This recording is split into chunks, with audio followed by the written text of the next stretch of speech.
Run all कर दिया मैंने। चलो ये पूरा डेटा रन हो गया, लाइब्रेरी भी लोड हो गई अब हमारी, डेटा भी लोड हो गया। डेटा को एक बार चेक करते हैं। ये आपके पास इंडेक्स, नेम, डिस्क्रिप्शन, ब्रांड, है ना, इस तरह से आपका डेटा। इसमें एक है कैटेगरी, है ना, या एक है अवेबिलिटी। चलिए इस पे करते हैं। अवेबिलिटी मतलब कौन कौन सा प्रोडक्ट अवेलेबल है, और जितने प्रोडक्ट अवेलेबल है उनका प्राइस टोटल कितना है, मतलब उसका टोटल प्राइस कितना है अवेलेबल प्रोडक्ट का। तो अवेलेबल में एक डिसकंटिन्यूड है, बैक ऑर्डर है, इन स्टॉक है, ऐसे करके आउट ऑफ स्टॉक है। इस तरह से आपको डेटा मिला, मतलब 3-4 इसमें वैल्यूज हैं अवेबिलिटी अवेबिलिटी के हिसाब से। तो मैंने इसमें से 2 कॉलम उठाए। एक कॉलम था अवेबिलिटी,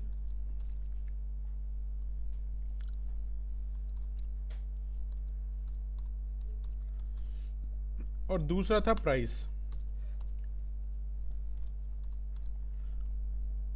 ठीक है, इसको मैंने रख दिया डेटा 1 में, इसको मैंने रखा डेटा 1, एंटर किया। स्पेलिंग गलत है, ठीक है अब सही, डेटा 1। ठीक है, ये आपकी अवेबिलिटी और ये इसके प्राइस।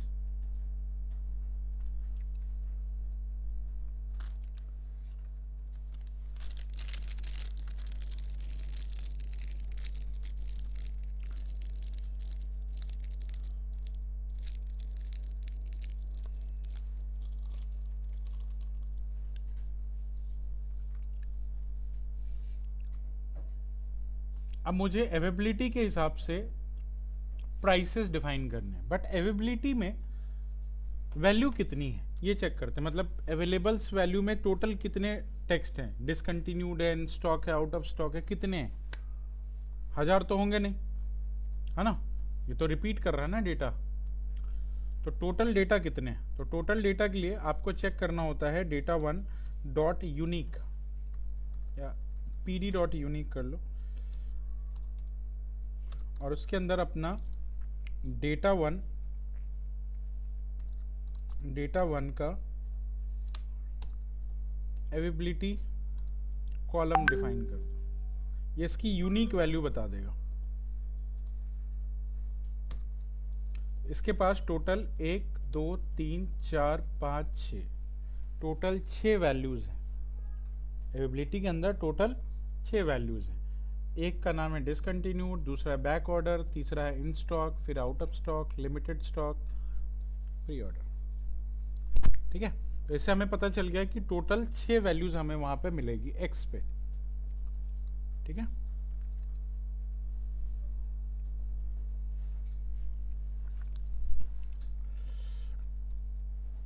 राइट।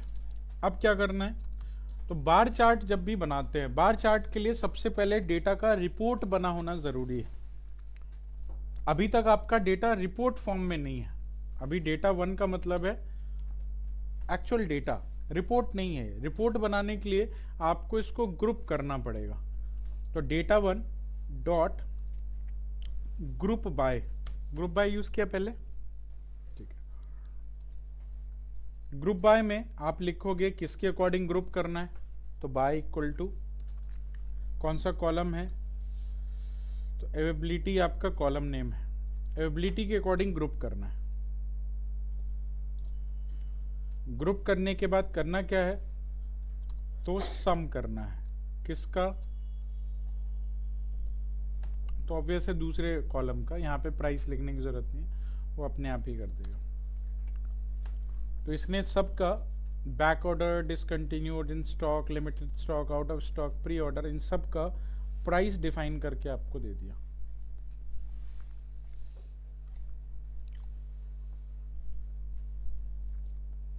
ठीक है, और ये था आपका डेटा का रिपोर्ट, और इसको मैंने एक रिपोर्ट नाम के वेरिएबल में स्टोर कर दिया।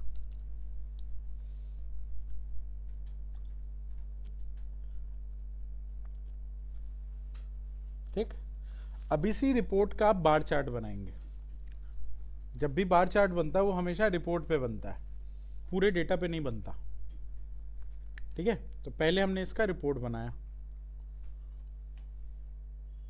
अब रिपोर्ट बनने के बाद अब इसका आप एक बार चार्ट बनाएंगे। कैसे बनाएंगे? तो PLT डॉट बार, एक्स में क्या डालें? एक्स में ये सारी वैल्यूज रहेंगी, back order, discontinued, in stock, limited stock, out of stock, pre order, है ना, इस तरह से। या आप इसको शॉर्ट करना चाहे तो शॉर्ट भी कर सकते हैं। अब ये डेटा किस में है? पहले तो जो रिपोर्ट मिला है, रिपोर्ट का टाइप क्या है? तो टाइप ऑफ रिपोर्ट, आपको डेटा टाइप हमेशा पता होना चाहिए। आपको मिला है डेटा फ्रेम, ठीक है, रिटर्न में ग्रुप बाय रिटर्न किया है एक डेटा फ्रेम। तो डेटा फ्रेम है तो इसके पास कॉलम भी होंगे। तो रिपोर्ट्स के पास कौन कौन से कॉलम हैं? कॉलम चेक करने के लिए आप लिखते हैं रिपोर्ट डॉट कॉलम्स। तो इसके पास तो एक ही कॉलम है, प्राइस का, है ना। जब प्राइस का कॉलम है तो वो कहाँ से मिलेगा हमें? जो हमारी अवेलेबिलिटी है उसकी वैल्यू कहाँ से मिलेगी? तो उसकी वैल्यू मिलेगी रिपोर्ट डॉट इंडेक्स से। इंडेक्स में क्या क्या है? Back order, discontinued, in stock, limited stock, out of stock. ये इंडेक्स पे, मतलब इंडेक्स को हम मानेंगे यहाँ पे x, इंडेक्स को मानेंगे x, और y किसको मानेंगे? तो y मानेंगे हम लोग रिपोर्ट का प्राइस। ये है y, y को चेक करो तो ये y है, 1 2 3 4 5 6। इंडेक्स में x वैल्यू है और प्राइस में आपकी वो वैल्यू है जिसको आपको प्लॉट करना है। ठीक है, अब बार चार्ट यूज करो, PLT डॉट बार, बार के अंदर पास क्या करें? x कमा और PLT डॉट शो, रन करो, चेक करो। ठीक है, तो बार चार्ट बनाने के लिए हमेशा आपके पास इस तरह से रिपोर्ट बना होना ज़रूरी है। नहीं बना है तो पहले रिपोर्ट बनाइए, फिर उसके बाद बार चार्ट अप्लाई कीजिए। ठीक है, चलो करके देखो।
ठीक है, हो गया। चलो,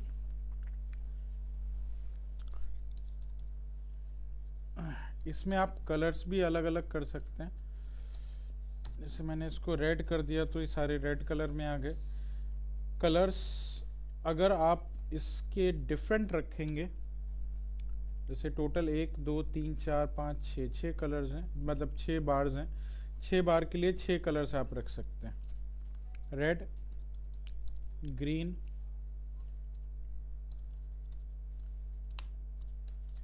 ब्लू,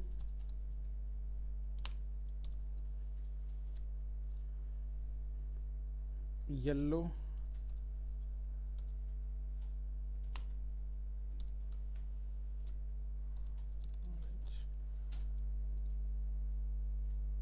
तो जितने डेटा उतने कलर्स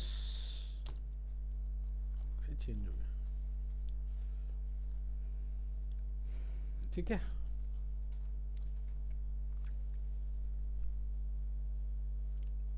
एक दो तीन चार पाँच छः, मैंने कितने दिए, 5 ही दिए क्या? हाँ, तभी ये दोनों कलर मैच हो रहे हैं, ठीक है। ठीक है, तो सबका कलर भी आप इस तरह से चेंज कर सकते हैं। अब इसमें एक प्रॉब्लम आती है, जैसे आपने यहाँ एक्स एक्सिस पे जो भी लेबल्स लिखे हुए हैं, जैसे बैक ऑर्डर है, ये डिसकंटिन्यूड है, इसके बीच में बहुत कम स्पेसेस हैं, है ना। अब चूंकि नाम बहुत बड़ा है तो उसकी वजह से यहाँ स्पेसेस कम पड़ जाते हैं। तो अगर आप अपने डेटा को इस तरह से दिखाएंगे तो ये डेटा बहुत ज़्यादा क्योटिक लगेगा। इसीलिए इसमें एक ऑप्शन दिया गया है कि आप इसी बार चार्ट को हॉरिजॉन्टल बार चार्ट बना सकते हैं, ठीक है। नॉर्मली एक्सेल में इसको कॉलम चार्ट बोला जाता है, इस तरीके के चार्ट को, और जो हॉरिजॉन्टल होता है उसको बार चार्ट बोलते हैं। यहाँ पे दोनों ही बार चार्ट है, राइट। ये वर्टिकल है और एक हॉरिजॉन्टल भी आता है। बाय डिफ़ॉल्ट वर्टिकल चार्ट आपको दिख रहा है। अगर इसी में मैंने बार एच लगा दिया तो ये हॉरिजॉन्टल बार चार्ट बना देगा, ठीक है। बस उसमें एक्स और वाई आपको अभी कोई चेंज वैसे करने की ज़रूरत नहीं है, वो अपने आप ही कर देगा।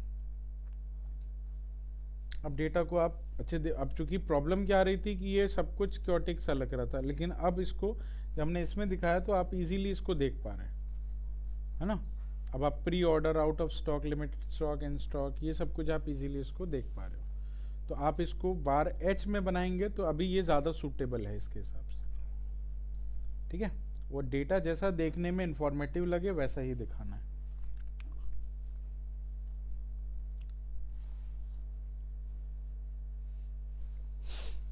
ठीक है, समझ आया बार चार्ट किस लिए यूज होता है?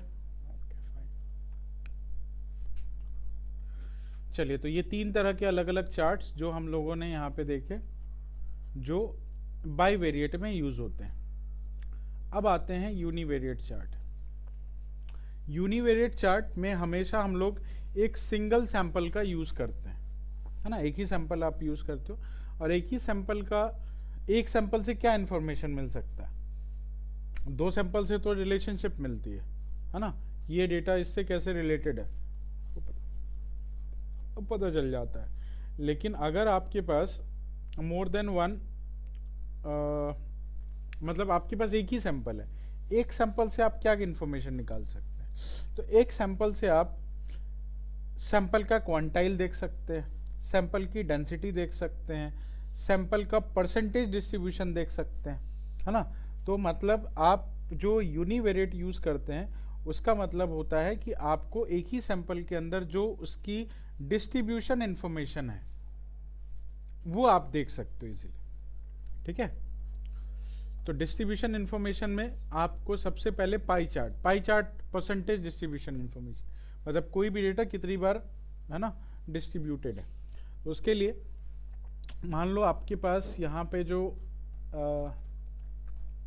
डेटा सेट है, मैं इस डेटा सेट की बात करता हूँ, डेटा 1, डेटा देखते हैं, ओनली डेटा। इसमें हमारे पास क्या है, मुझे क्या करना है, मुझे इस कैटेगरी के डेटा की, जितने कैटेगरीज हैं आपके पास, कैटेगरीज कितने हैं एक बार मैं देख लेता हूँ। कैटेगरी ज़्यादा हुए तो फिर दिक्कत होगी। कैटेगरी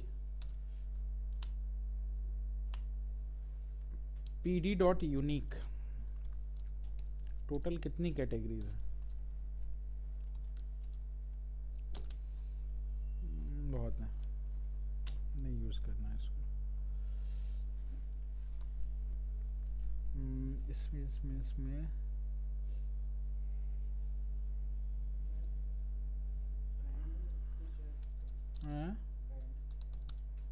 ब्रांड भी ज़्यादा ही होंगे। ब्रांड है इसमें? ब्रांड में बी कैपिटल है? ब्रांड भी बहुत सारे हैं, कई सारे, जब बनाएंगे तो बहुत ज़्यादा वो बन जाएगा। कोई छोटा सा डेटा लेना पड़ेगा, यही ले लेते हैं, चलो कोई नहीं। ये जो आपका अवेबिलिटी है ना, ये टोटल 6 डेटा हैं, तो 6 डिस्ट्रीब्यूशन बनेंगे बस, और नहीं बनेगा ज़्यादा। अवेबिलिटी चेक कर लेते हैं, है ना। अब अवेबिलिटी का जो डेटा है, इसकी मुझे टोटल परसेंटेज देखनी है कि टोटल में से प्री ऑर्डर कितना परसेंटेज है टोटल का, है ना। आउट ऑफ स्टॉक कितने परसेंटेज है, लिमिटेड स्टॉक कितने परसेंटेज है, इन स्टॉक कितने मुझे सबका परसेंटेज डिस्ट्रीब्यूशन चाहिए।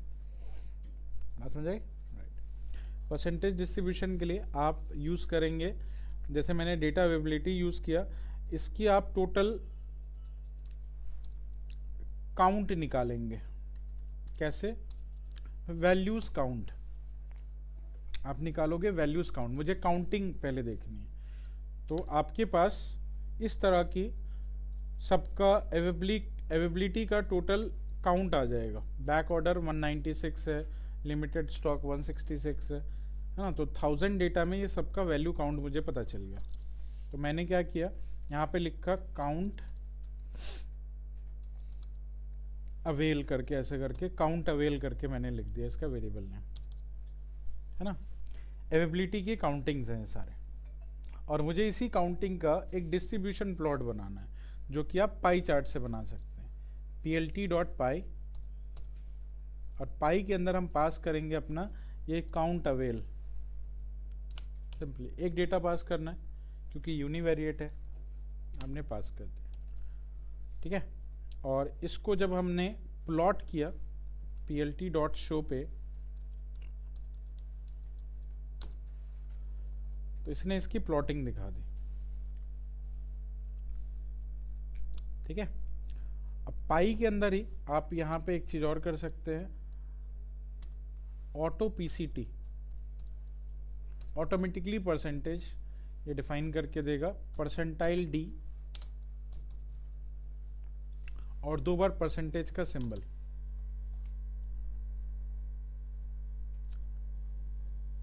ऑटो पीसीटी, परसेंटाइल डी का मतलब होता है इंटीजर, है ना। फ्लोट में चाहिए तो परसेंटाइल एफ 0.1f कर दो इसको, तो ये फ्लोट में आपको दिखाएगा।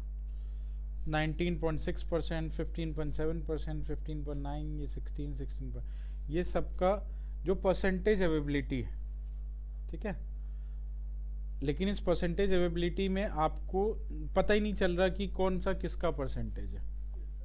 आपको डेटा अगर चाहिए तो उस केस में आप यहाँ पे लेबल्स का यूज़ करेंगे।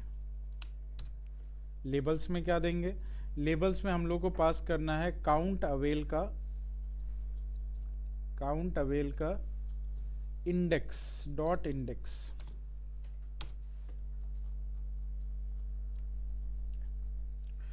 बैक ऑर्डर का ये है डेटा, ये लिमिटेड स्टॉक का है, ये डिसकंटिन्यूड का है, ये प्री ऑर्डर का है, ये आउट ऑफ स्टॉक का है, ये इन स्टॉक का है, ठीक है। इसको थोड़ा और इन्फॉर्मेटिव बनाना है तो आप ऐसे कर लीजिए, plt डॉट लीजेंड, और लीजेंड के अंदर ये इंडेक्स पास कर दो,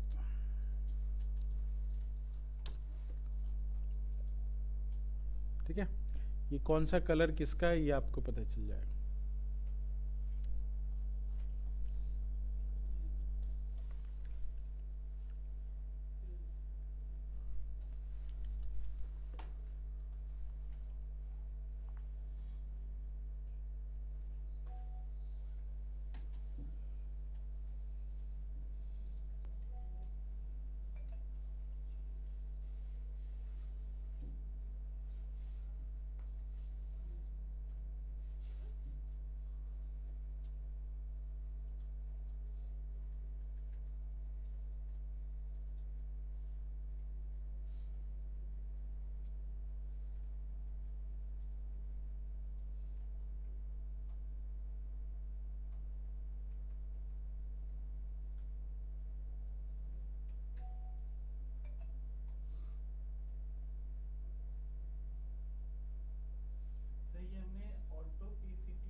परसेंटेज परसेंटेज एंड देन ये डॉट वन एफ है जो है।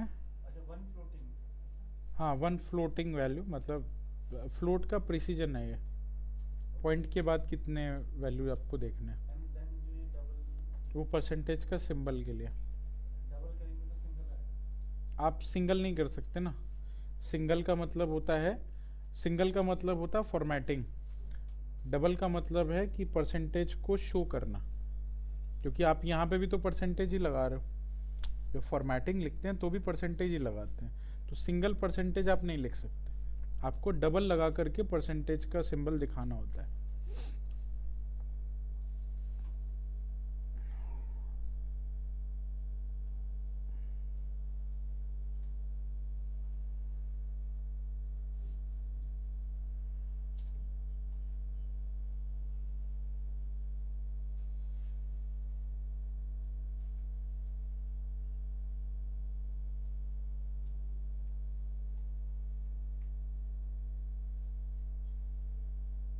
हो गया। नहीं सर हो गया।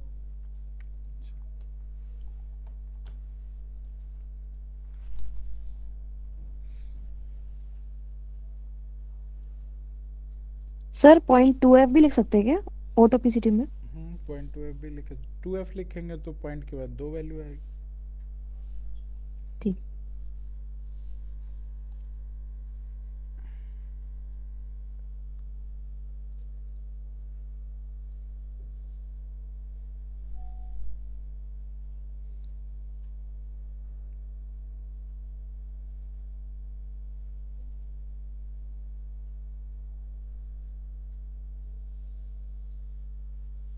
एंड सर ये लास्ट में जो हम सो लिखते हैं ये क्या कर रहा है?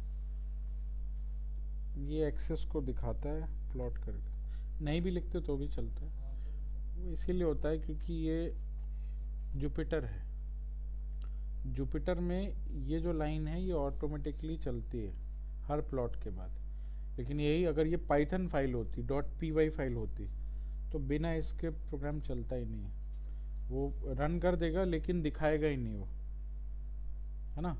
ये जुपिटर का फीचर है कि वो एक्सेस क्रिएट कर देता है बिना शो के भी, बिना शो के भी जुपिटर रन कर देगा इसको और आपको आउटपुट दिखा देगा, डॉट पी वाई फाइल नहीं करता।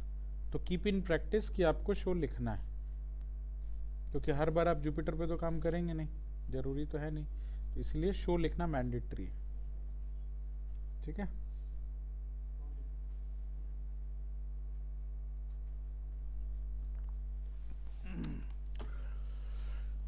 चलिए ठीक है, नेक्स्ट आते हैं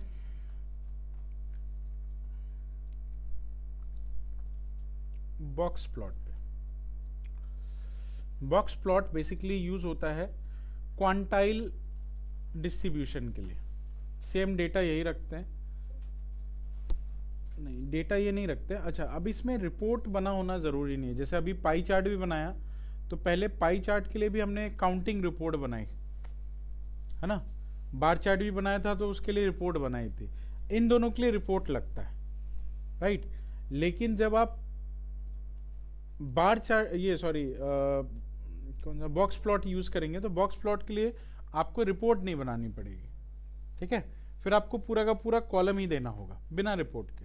अब जैसे, और ये भी जो रिपोर्ट ये जो आप बॉक्स प्लॉट बनाते हैं वो पूरे कॉलम पे बनता है, और वो कॉलम न्यूमेरिक होना चाहिए, टेक्स्ट कॉलम नहीं दे सकते आप, आपको डेटा जो देना होगा वो न्यूमेरिक कॉलम देना होगा, क्योंकि न्यूमेरिक डेटा की ही क्वांटाइल बन सकती है, टेक्स्ट डेटा की क्वांटाइल नहीं होती, ठीक है। क्वांटाइल के बारे में डिस्कस किया था पहले, क्या होता है क्वांटाइल? क्वांटाइल, क्वांटाइल होता क्या है?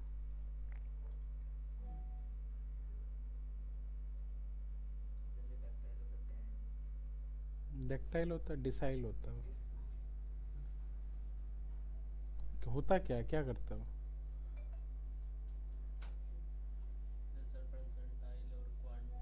होता क्या, वो तो समझ गया मैं होता क्या, क्या करता है ये?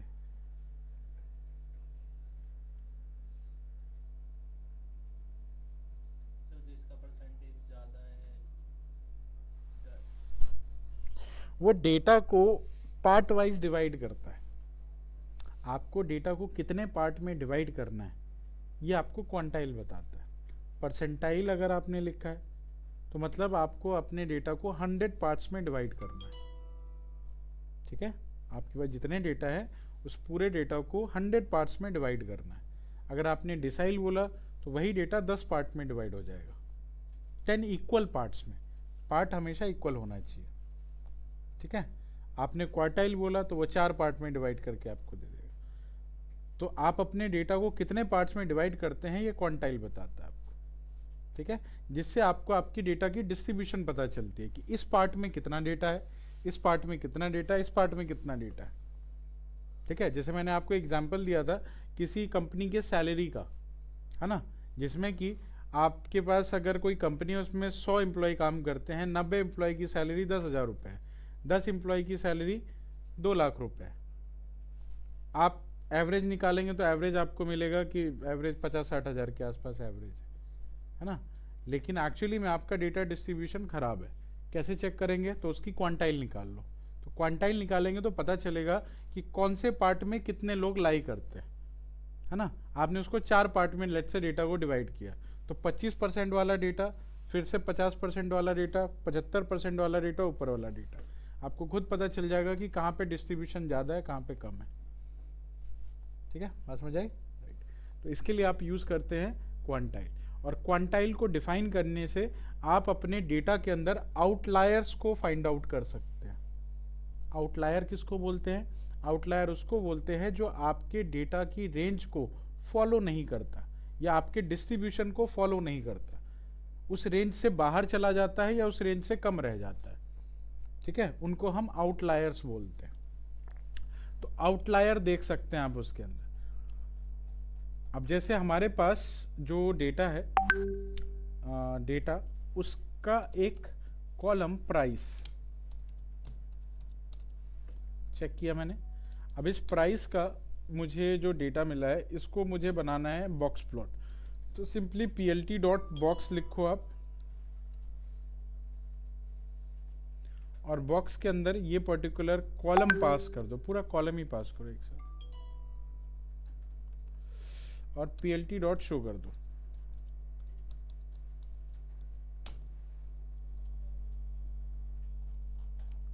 The truth table of series is ambiguous. Okay, मतलब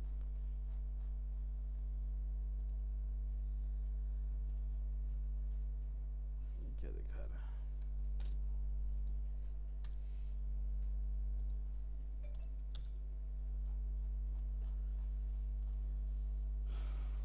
ट्रुथ टेबल कहाँ से आएगा इसका?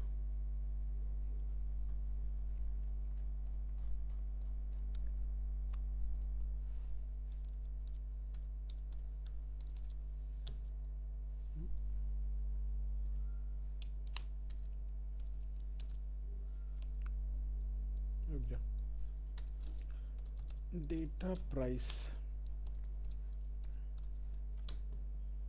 प्राइस तो सही है, इसमें आ भी रहा है। इसको मैं x में स्टोर करूँ एक बार और इस plt डॉट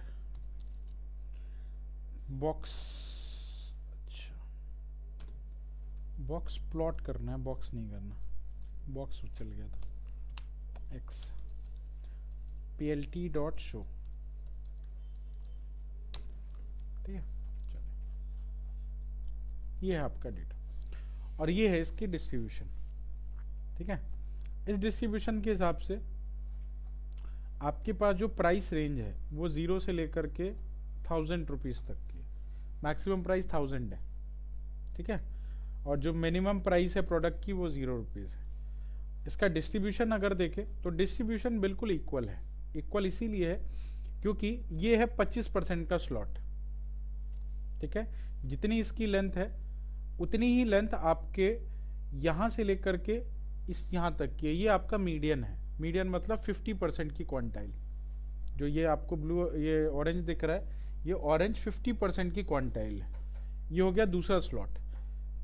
ये तीसरा वाला स्लॉट से लेकर के ये वाला जो आपका बॉक्स है, ये है आपका 50 से 75% का स्लॉट। और ये है 75 से 100% तक का स्लॉट। मतलब प्राइस का अगर डिस्ट्रीब्यूशन देखा जाए और इसकी क्वांटाइल देखी जाए तो ये सभी इक्वल डिस्ट्रीब्यूशन में लाई कर रहे हैं। मतलब जितना लोअर प्राइस का प्रोडक्ट है उतने ही प्रोसेस मिड रेंज के भी है और उतने ही प्रोडक्ट हायर रेंज के भी है। आप समझे? तो मतलब हमारे पास प्राइसेस का डिस्ट्रीब्यूशन बिल्कुल क्लियर है। कोई भी प्राइस ऐसा नहीं है जो ओवर प्राइस्ड हो, जो आपकी मैक्सिमम प्राइस से ज्यादा जा रही है या डिस्ट्रीब्यूशन को ब्रेक कर रहा है ना? तो ऐसे डेटा जब आपको मिलते हैं इसको बोलते हैं नॉर्मल डिस्ट्रीब्यूशन। आपका जो डेटा यहां दिख रहा है ये नॉर्मल डिस्ट्रीब्यूशन है क्योंकि ये इक्वली डिवाइडेड है। हर एक रेंज का प्रोडक्ट इसमें दिया गया है। समझ आई? ये हर एक रेंज का प्रोडक्ट आपको दे रहा है। तो हर एक डिस्ट्रीब्यूशन आपका बिल्कुल क्लियर है। जितना लोअर रेंज का प्रोडक्ट है उतना ही मिड रेंज का प्रोडक्ट है और उतना ही हायर रेंज का प्रोडक्ट। ठीक है? अगर आप इसको देखें तो 25% का 1000 डेटा है तो 250 डेटा जो होंगे वो लोअर रेंज के होंगे, 250 डेटा मिड रेंज के होंगे, 250 डेटा सेकेंड मिड रेंज के होंगे, 250 डेटा हायर रेंज के होंगे। इस तरह से डेटा बना हुआ है।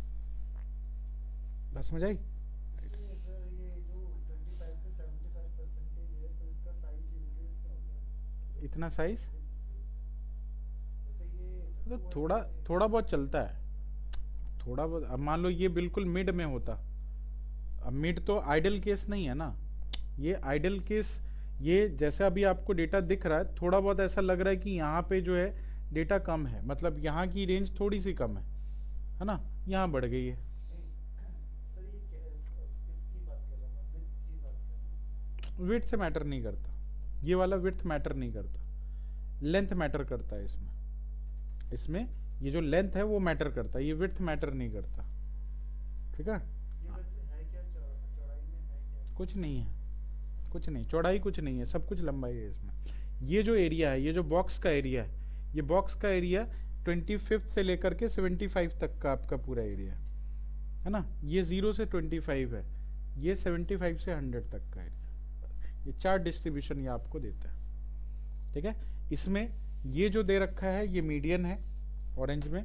अगर आपको मीन भी शो कराना है तो आप यहाँ पे शो मीन्स कर सकते हैं।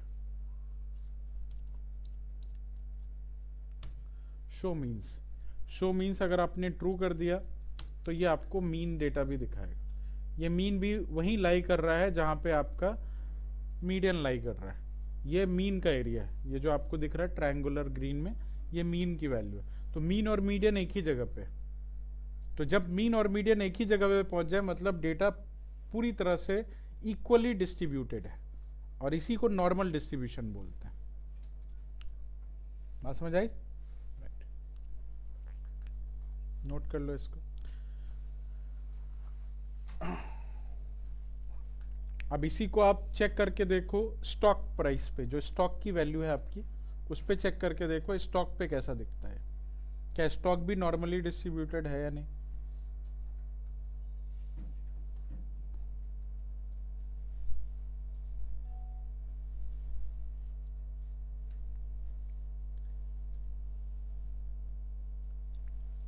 स्टॉक चेक करो क्या स्टॉक भी नॉर्मली डिस्ट्रीब्यूटेड है। सर ये नहीं ये नहीं है, है। नीचे ज़्यादा सबसे। हाँ,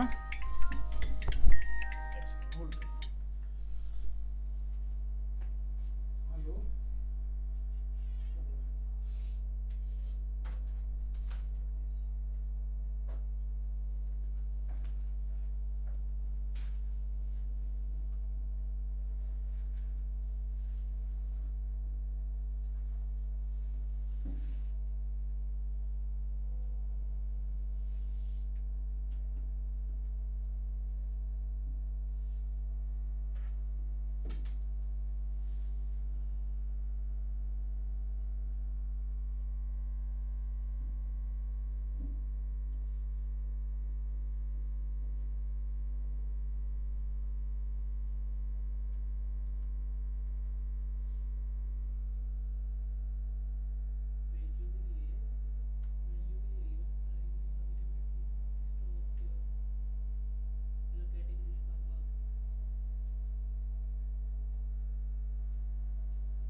ठीक है, डन। Yes sir. ओके, इस पे क्या दिखा? सेम ही सर स्टॉक सेम है, ट्रायंगल नीचे आ गया थोड़ा।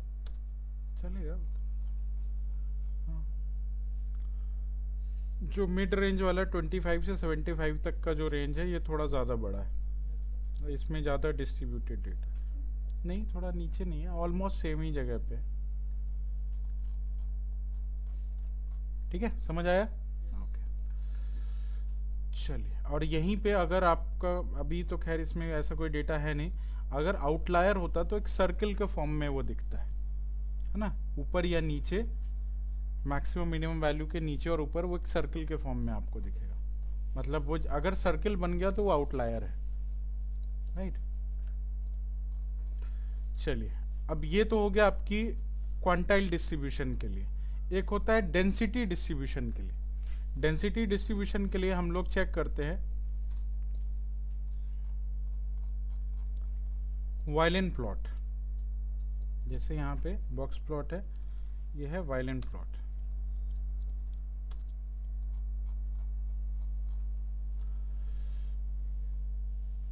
ठीक है, ये वायलेन प्लॉट है। ये वायलिन जैसा शेप अभी तो नहीं दिख रहा क्योंकि ये इक्वली डिस्ट्रीब्यूटेड है डेटा। ये आपका जो है, ये आपको डेंसिटी दिखा रहा है। यहाँ पे जो आपको नीचे दिख रहा है ये डेंसिटी है, डेंसिटी की वैल्यू। ठीक है, तो डेंसिटी में अगर कोई भी डेंसिटी अनइवन टाइप की होती है, अनइवन का मतलब कहीं पे डेंसिटी ज़्यादा है कहीं कम है, तो आपको एक वायलिन टाइप का वो शेप दिखेगा। लेकिन यहाँ पे डेंसिटी पूरी तरह से हर जगह लाई कर रही है ना, तो इसीलिए ये जो डेंसिटी है ये आपको फुल इस तरह से दिख रहा है। वो डिस्ट्रीब्यूशन जैसा दिखेगा, डेंसिटी जैसी होगी वैसे ही आपको यहाँ पे शो करेगा। तो डेंसिटी देखने के लिए वायलेन प्लॉट और डिस्ट्रीब्यूशन, क्वांटाइल डिस्ट्रीब्यूशन देखने के लिए बॉक्स प्लॉट, इसका हम यूज करते हैं। ठीक है, डेंसिटी शो करने के लिए ये डेंसिटी दिखाता है, ये डेंसिटी की वैल्यू है।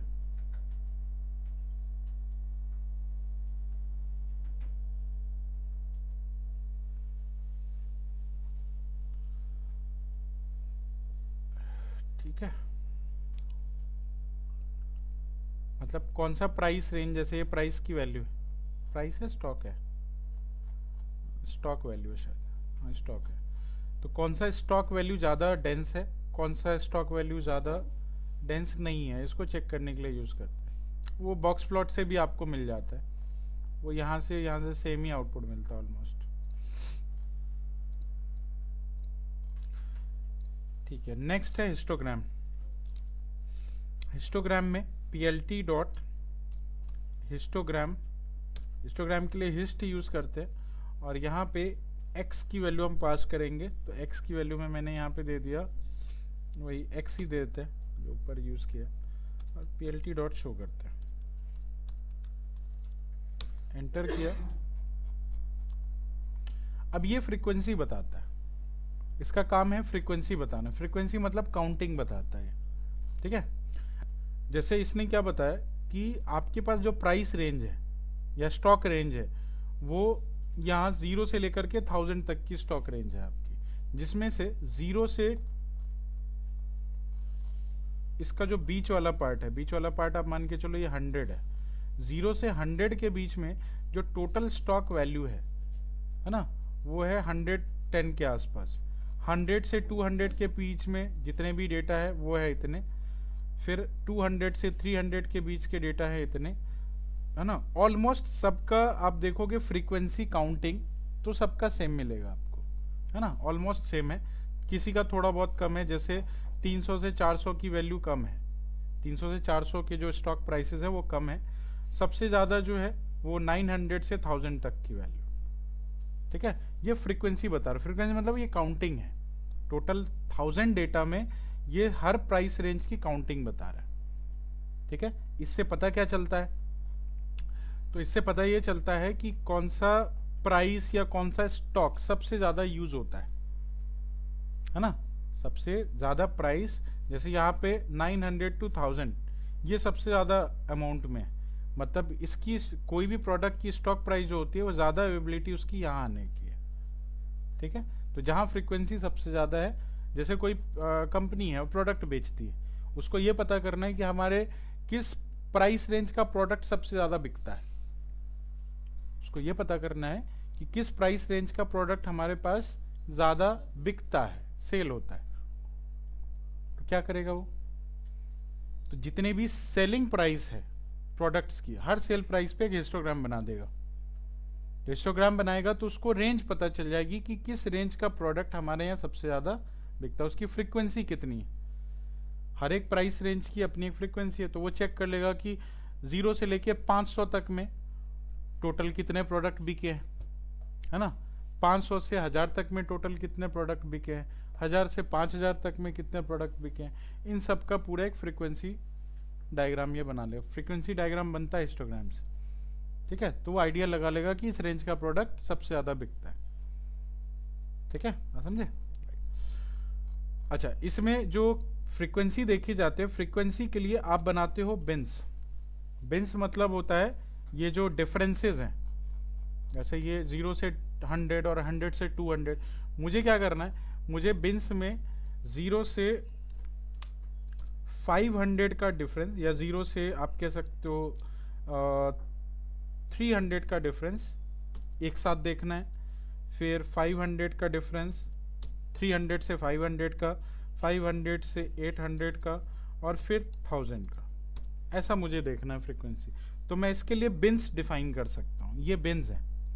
बिन्स में बिन्स क्या करेगा, बिन्स आपकी जो वैल्यूज़ हैं, है ना, इसको रिप्लेस कर देगा। अभी क्या है, ये इक्वल बिन्स पे है, 0 to 100, 100 to 200, 200 से 300।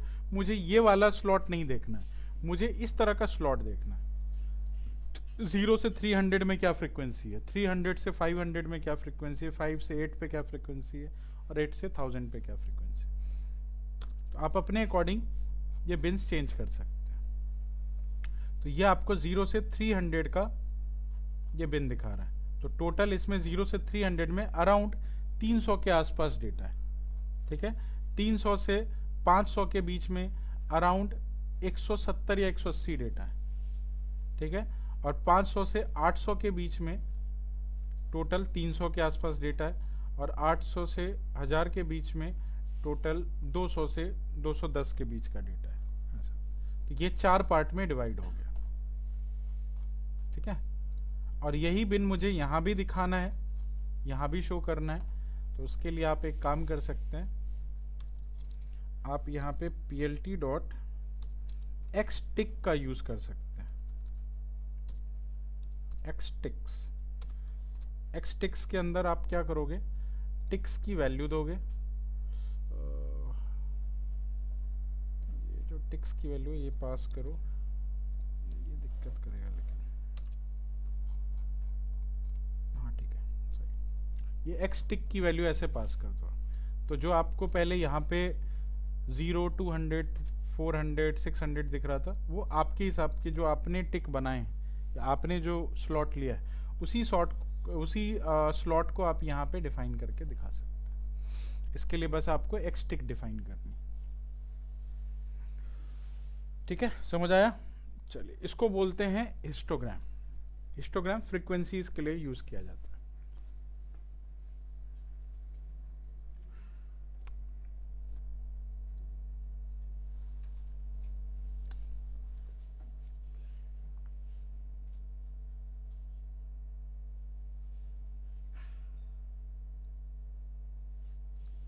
ठीक है, चलिए इसको कल कंटिन्यू करेंगे, थोड़ा बहुत और कर लेंगे इसमें।